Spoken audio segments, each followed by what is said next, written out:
Hello guys, welcome back to my channel. My name is Deborah, and if you are new here, hello, welcome. Thank you for tuning in. If you're a returning subscriber, thank you so much for coming back to watch my content. And today we're talking about the mistake you are making as a business owner, the reasons why you are not growing, the reason why you are not seeing the results you are meant to see. It is because of this mistake. If you like to shorten your journey so that you can control these mistakes and do the right thing, do make sure you watch till the end. Hit the like button because this would make YouTube know that my content is valuable and push me out to more people. Also remember to hit the subscribe button. And without further saying, can we please dive straight into action? The first point I have here is not understanding your business. For you to succeed and prosper in any business, you have to understand the in and out of the business you are doing. So don't go into business because you want to make money alone. Go there because you want to make money. Money is important. I would not even come here and lie and tell you, oh, for my business, my motivation is not because I want to make money. Sis, I want to make money. Even though I want to make money, I want to also give my best. It's not just about buy and sell. I want to build a reputable brand. I want to build a brand that in the next 5 years, if I come out as a brand to say I'm launching a new line of business, people that have bought from me before have enough trust in me to also come and support my new line of business. So it is not even about what I am buying and selling at that particular moment. So it is important to go and learn. Learn first before you do a business. Or even if you are into that business, make sure you learn. Some people have fashion store, but they hire tailor to help them sew clothes and they do the marketing. I know a couple of Instagram handles where the person that owns that brand cannot even sew a clothes, but she has tailors that do the production, while what she does is modeling and marketing. In this case, it is important for her, even though she cannot sew, it is important for her to understand fabric size, the one that can last long. Okay, this is silk, this is crepe, this is that. So whatever business you are doing, make sure you get knowledge in that business. If you are not knowledgeable about your business, you are bound to fail. So knowledge is important. Learn everything you need to know.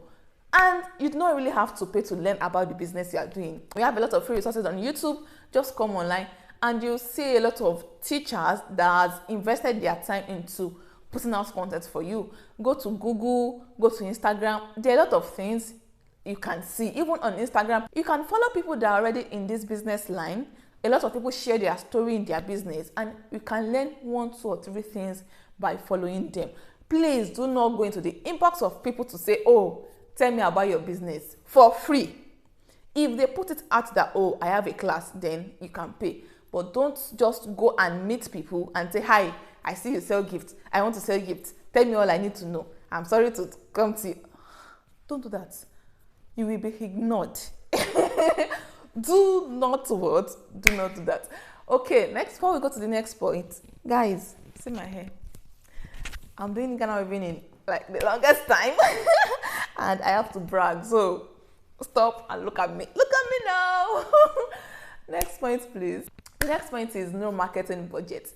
This is another mistake people make. They start a business, they hope and pray that they sell. They post on Instagram and they go to the mountaintop, they go to Orioke and they are like, oh Lord, my Father, bring me sales, bring me customer.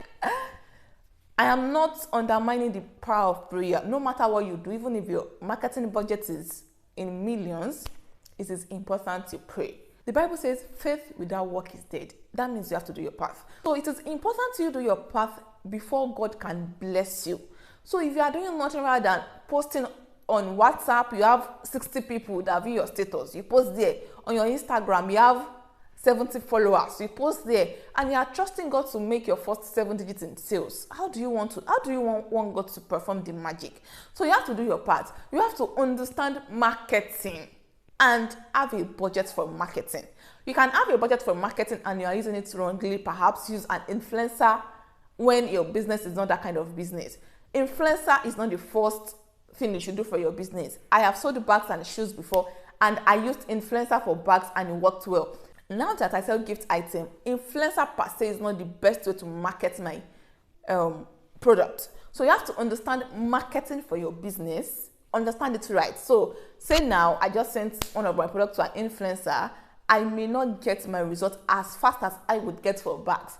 What I do for bags then, perhaps that'll be another video entirely, not now. So don't let me digress. So understand marketing for your business. Marketing is different for different business. Like for bags and shoes, this is a business that one of the marketing strategies you can use is sales, mid-year sales, end of the year sales, and it's going to work for that kind of business. But now that I said gift item, I have done sales before. It did not work. It was just like my regular sales that I make, so I had to stop. I think that was last year, perhaps March or April. I tried it and it did not work for me. So you have to understand marketing as regards your own line of business, so that you do not keep investing in the wrong marketing. It is your duty and responsibility to understand marketing for your kind of business. Have a budget for marketing. In this way, your business grow quickly and you thrive. Okay, the next point is selling to everyone. If you ask some business owner, oh, who do you sell to? They say everybody. I mean, they are selling to everybody. Do you know the population of the world? Like, only you want to sell to billions of people. How much is your inventory? You cannot sell to everyone. That is, if you are selling to everyone, you would not grow. You have to have a specific audience, understand them, make research on them. In this way, you can speak their language, give them what they want, and you get your results quickly. So everyone is not a target audience. Who are you selling to? Who do you want to sell to? So have someone you are selling to. Have a customer avatar. I have spoken about customer avatar countlessly on this channel. So have who you are selling to. This helps you to grow faster. Okay, next one is no business plan. You just started the business and there's no single plan on the business. You do not have plan of where you want to be in the next 1, 2, 3, 5, 10 years. You don't even have goals of the things you want to achieve with the business. You're actually just running that business like, okay, let's just run it. That's not good. I have a video on how to write a business plan. I'll link it at the end of this video, or you can go to my playlist, how to write a business plan, or just go through my videos, how to write a business plan.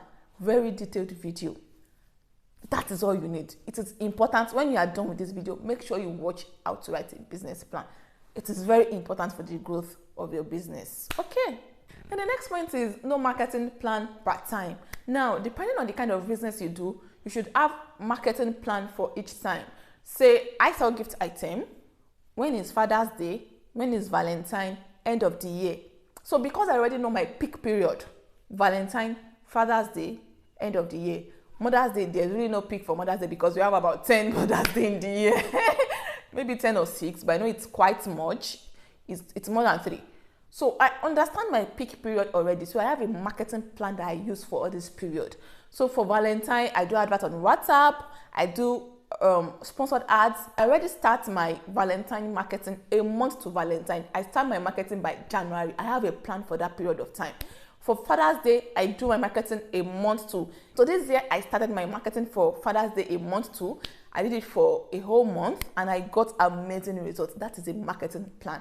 So depending on your kind of business, say you sell dresses, what time do people want to buy more dresses? Say beginning of the year. For some people, they tend to do more shopping by the end of the year just to stock what they wear for the next 6, 8, or even 1 year.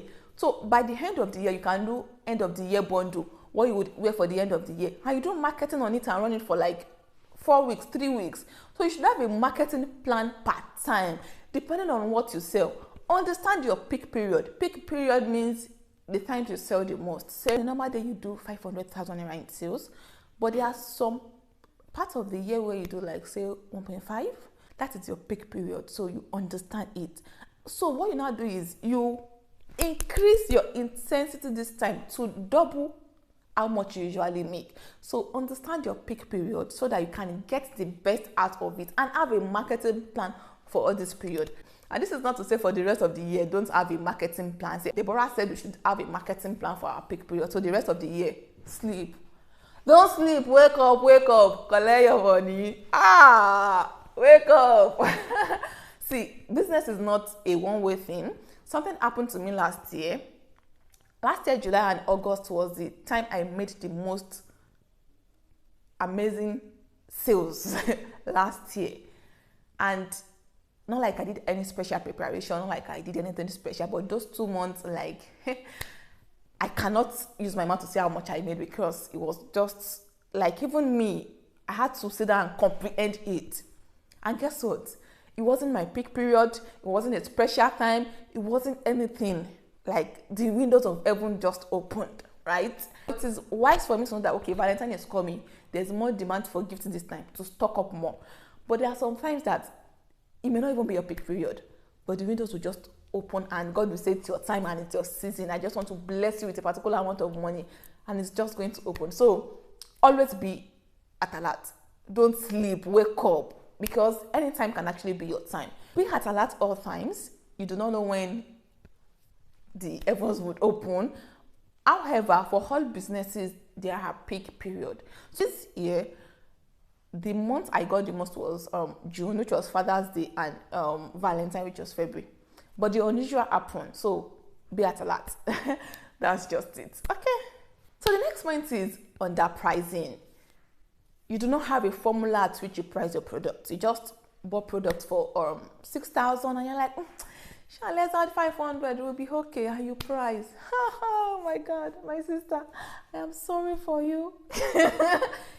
Because I am actually sorry for you because you are just doing bureau de change. And the way the economy is right now, by the time you are going back to restock that product, you would restock it for 7,000 naira. That means you are now running your business at loss. You bought for 6,000, you sold for 6,500, you go back and restock, you are now restocking for 7,000. That is loss of 500 naira. That is not adding your overhead cost, your data, your adverts, the advertising budget you use to sell the product. So you have to be strategic. You have to have a pricing formula. Do I want to sell with 50%? Do I want to sell with 70%? Do I want to sell with 40%? I've been in business for a while. I would say never sell less than 40%. But it depends on you. I don't know your sales volume. People that sell with, say, 15%, 20%, they are working on turnovers. If you do not have the numbers that they have, you'll be shooting yourself in the leg. Underpricing will not make people buy more from you. The more you understand this, the better. Because yours is cheaper would not increase how much money you make. Mr. A may be having a monthly sales record of 2 million naira. And Mr. B is having a monthly sales record of 4 million naira. But Mr. A is having more profit than Mr. B. Mr. A may be having 500,000 naira in profit after removing all overhead costs. And Mr. B, that is making the high money in sales, is now making 300,000 in profit. So it's not about how much you sell per se, it's about how much profit you make. It's not about, oh, my sales volume. It's about the profit left when you are done. So underpricing would not make anyone buy from you more. A lot of factors would dictate why people would buy from you, and underpricing is not one of them. Do not shoot yourself in the leg. Okay. If you are still watching, that means you love me, you love my content, and you are getting value. Do it to hit the subscribe button, join the family. This is where you should be. Also hit the like button. This would help you to know that this video is valuable and push me out to more people that needs to see my content. Thank you. Merci beaucoup. Next point is thinking you can do everything yourself. I am a superstar. You are trying to prove, oh, superstar, I'm a superstar. No, it doesn't work that way. As a business owner, you should learn how to delegate. Know that you cannot do everything yourself. As far as I try to learn a lot of things, like being in business has made me learn things. Like I had to learn how to take pictures, edit, run adverts, how to do this, how to do that. I can do a lot of things, but at the same time, you should learn how to delegate. The first time I had to get a sales rep working for me, I was studying in the university at that time. This is how I started my business. I came home on IT part 4. That was 2018. I meant to have 6 months IT, but because of strike, I think that IT moved to a year. So before I left school, I had planned that I was going to start my business fully at home, open a business account, learn all it takes to have a business running. So I did a lot of research. I did my IT for like, I think 3 months or 2 months. I think 2 months or thereabouts, and I left. So I focused everything I have into my business. I focused my energy and all that into my business. So by the time I was leaving Ibadan, my parents live in Ibadan. I finished from Lautech. It's in Ogumosho. It's about 2.5 hours journey from Ibadan to Ogumosho. So by the time I was going back to school, the business had grown. I was making good money in sales and in profit. So I needed to hire someone. I shared space with my mom. Even though my mom was there helping, I was using the same shop with my mom. I have a younger sister that helped because by the time I was home, my mouth, I asked for help quickly. When my goods come, I sort it out with my mom and my sister. We always work like all hands on deck. When we dispatch, all hands on deck. So by the time I was leaving, I was like, I could not leave it to my mom and younger sister alone. I would not want them to be overwhelmed. So I had to hire someone while my mom supervised the person. So I hired the first person, I trained the person, I left to school. Then I come home once in a month. Then the person left, I had someone else and all that. So what am I saying? I could have said, oh, let me leave it to my mom and sister. But I did not do that because the place where all my goods were was in my mom's shop. So I hired someone, learn to delegate, learn to bring her money. Even when I was on break, I did not say, oh, yeah, be going home, the lady. I would sit down like this, like Oga, because I am truly Oga. She does the packing, she sorts out. And I have a rule, once I hire you, I train you, I do not do your duty. If your duty is to attend to customer service, it is none of my business. I train you and I put structure in place. That is me. This life, I came for enjoyment. So, and with my experience, it is good to hire people to help you. When I need someone, I hire someone to help out. It is good to delegate. It increases my productivity. When I started afresh, I was the one that packed, I go to send. By the time I go and come back, I am tired. I could not even run sponsored adverts as at that time. I am tired. My own duty is to think of how we want to sell our product, how to bring in new design. So it helps to grow your business when you know you cannot do everything by yourself. Find a way to delegate, hire people, or ask for help. If you have people living with you, ask them for help. Oh, all my family members could do things about my business. Like my mom, everyone knew how to do this. They know which segment this is. They know this. Like it was like a family stuff, and try to compensate them.